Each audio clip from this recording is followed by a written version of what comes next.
स्वतंत्रता दिवस यादव इस फ्रंट पे स्ट्रगल करते हुए दिखाई पड़े। और अभी अतहर साहब ने कहा कि इवन मुस्लिम समाज में मुलायम सिंह जी के साथ आजम खान जैसे लीडर थे, जिनका एक पैन यूपी प्रेजेंस था, रिकॉग्निशन था, मुसलमानों के बहुत बड़े नेता थे। अब सवाल उठता है कि ये जो जो जितने मैंने बड़े नामों को गिनाया है, उनको रिप्लेस करने वाला क्या आपको समाजवादी पार्टी में अलग अलग जातियों से कोई ऐसा नेता नजर आता है जिसको साथ लेकर के अखिलेश यादव बीजेपी का काउंटर कर पाएंगे? देखिए पंकज जी, अखिलेश यादव जी ने तो वो पार्ट बी टीम, यानी अपने बाद कौन है वो तो अभी खड़ा नहीं होने दिया ना। जो काम मुलायम सिंह यादव जी करते थे, अगर हम मध्यकाल में एक शासक थे इल्तुतमिश ने चालीसा का गठन किया था, 39+1 40, और वो दरी में बैठ के अपना बैठते थे और अपने इक्विवेलेंट लोगों को रखते थे। इक्विवेलेंट में थोड़ा सा आगे थे इल्तुतमिश, यानी मुलायम सिंह जी अगर देखें तो इल्तुतमिश की तरह शासन करते थे। वो नहीं कहते थे कि आजम खान या ये जितने भी नेता हैं उनसे बहुत आगे, ऐसा अंतर नहीं रखते थे, थोड़ा सा आगे, क्योंकि मुख्यमंत्री एक ही होगा, लीडर एक ही होगा, तो वो एक समानों में राजा होते थे। अखिलेश जी ने ये गैप बहुत बड़ा कर दिया है। अखिलेश जी के बाद पार्टी में कौन number 2, number 3, number 4, number 5, number 6, number 1 भी अखिलेश जी है, नंबर 10 भी अखिलेश जी है, 10 के बाद नंबर आता है। तो जो लीडर्स की फौज मुलायम सिंह जी ने खड़ी की थी, उसके माध्यम से वो शासन करते थे, जिससे कि सर्व समाज के लोग जुड़ जाते थे उनसे। वो चीज अखिलेश जी ने अभी डेवलप नहीं की है। दूसरी बात रही कि फिर अखिलेश जी का वोट क्यों बढ़ा, मुलायम सिंह से भी ज्यादा बढ़ गया, जैसा कि हमारे सम्मानित पैनल सब लोग कह रहे हैं, क्योंकि इस बार जो मुस्लिम मत है वो मोहम्मद अली जिन्ना की बात सबसे ज्यादा अखिलेश यादव जी को मिला, यानी लगभग 89 से 90%। तो बढ़ा हुआ मत वो मुसलमानों का भी है, और दूसरा लोकसभा में 60% यादवों को मत मिला था और 82% अखिलेश जी को मिला, तो इधर 20-22% यादवों का मत बढ़ गया। इसका मतलब है कि जो विधानसभा का चुनाव हुआ वो हिस्टोरिकल मत मिला, वो उनका अपना वोट बैंक था जो MY फैक्टर के नाम से जाना जाता है। अदर कास्ट का वोट बैंक 2022 के चुनाव में भी अखिलेश जी को ज्यादा नहीं मिला। तो इसलिए, और इसे ये बात हो गई, इसलिए उनका मत प्रतिशत क्यों बढ़ा मैंने बता दिया। अब आपका प्रश्न आता है कि जब ये अपनी इमेज से शिफ्ट होंगे, इसके अपने रिस्क हैं। बहन मायावती जी ने जब एक नारा दिया था कि अब वो नारा बड़ा विवादास्पद है, लेकिन ब्राह्मण क्षत्रिय और वैश्य को लेकर एक नारा दिया था, और वो बड़ा विवादास्पद नारा था, लेकिन उससे वो बड़ी नेता बनी। लेकिन जब उसे एक धार्मिक हाथी से जोड़ा गया कि ब्रह्मा विष्णु नहीं, मैं से हाथी नहीं गणेश हैं, तो सत्ता तो उन्हें मिल गई, लेकिन उसके बीएसपी का पतन होने लगा, उनका कोर वोटर उनसे अलग हट गया।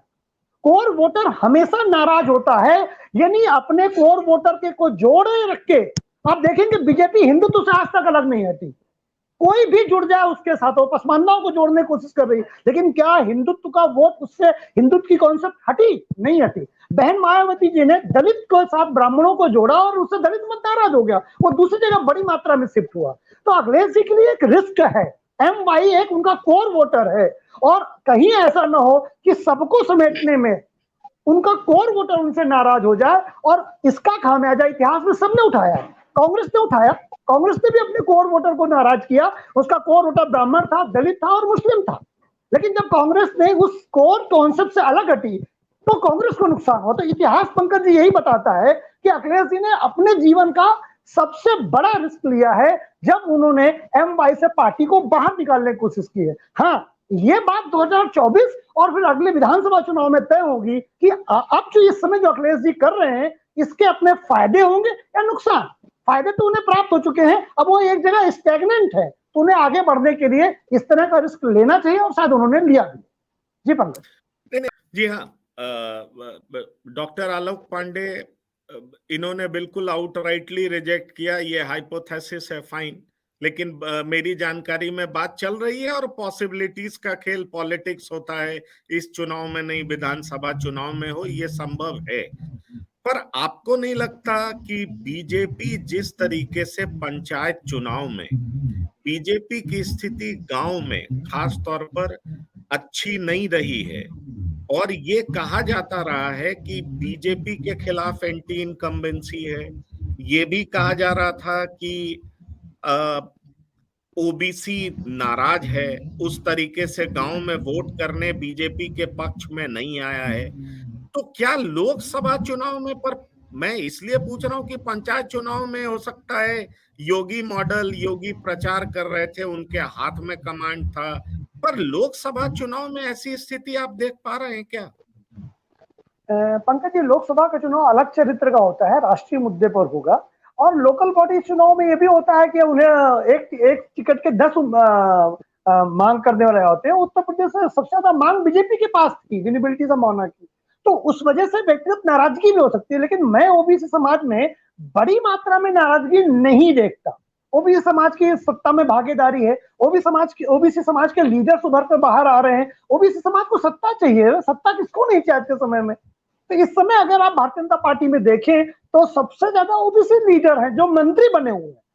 ऐसा नहीं कि उनके मिनिस्टर्स की कमी है। रह के बाद दलित मत का किस तरफ से टोना हो, मैं आपको बताऊं, सपा में संभावना इसलिए कम है। आपको याद होगा चुनाव में जब एक नारा चला था चुनाव के समय में, और ऐसा लग रहा था कि समाजवादी पार्टी जीत रही थी, हालांकि मुझे कभी नहीं लगा उस समय भी। तो उस समय जब कहते आ रहे हैं अखिलेश, जब ये नारा चला तो दलितों को वोट जो बहन जी के पास भी ज्यादा जा रहा था वो बीजेपी के पास ज्यादा चला गया, क्योंकि गांव में जो काडर बेस प्रॉब्लम है वो दलित और ओबीसी के साथ नहीं बन पा रहा है।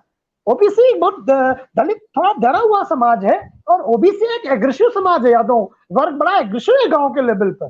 तो वो बोले आ रहे अखिलेश में, तो इतना डर गया कि दलित समाज अपने आप बीजेपी के पास चला गया। बहन जी के पास 12.88% मत रह गए। अब रह के बात कि अगर कांग्रेस और बीएसपी मिलती है तो 12.88 और 2.25%, 14-15% मत पुराना होता है। लेकिन राजनीति केवल पुराने मत के आधार पर चलती तो बीजेपी कभी 2017 में नहीं आ सकती थी, सपा और बसपा पे ही चुनाव होते थे। तो पास्ट से राजनीति में फर्क पड़ता है, लेकिन बहुत ज्यादा नहीं। लोकसभा चुनाव में अखिलेश जी क्या करेंगे अगर 4-6 सीटें 10 सीटें भी लोकसभा की ले आए? अगर लोकसभा चुनाव में कोई कुछ करेगा बीजेपी के अगेंस्ट में तो कांग्रेस करेगी।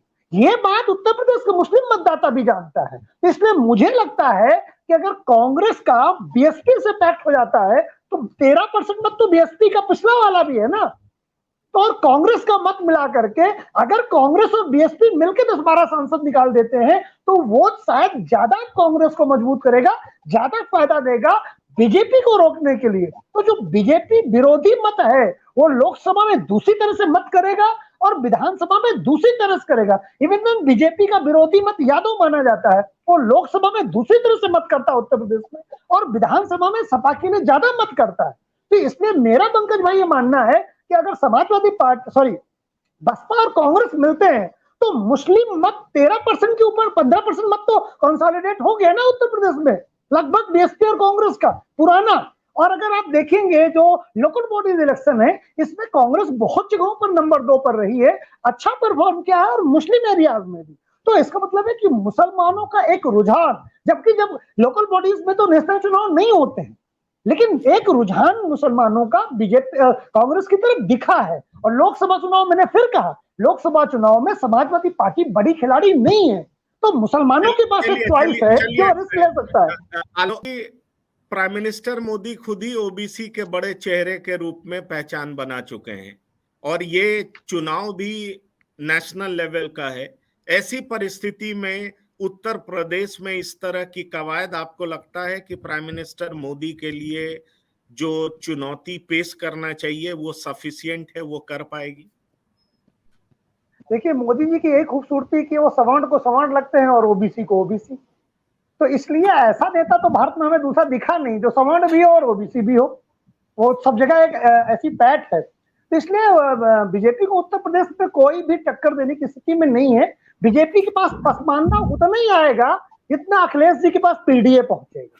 इसका मतलब मैं कह रहा हूं कि ना तो पसमानदा बहुत ज्यादा बीजेपी के पास आ रहा है और ना पीडीए बहुत ज्यादा अखिलेश जी के पास पहुंच रहा है। दोनों को बहुत ज्यादा बड़ी टेक्टोनिक सफलता मिले, टेक्टोनिक शिफ्ट मिले, मैं दोनों में होते हुए नहीं देख रहा। Point taken. तो ये सचमुच ये सही कहा जाता है पॉलिटिक्स में कि राजनीति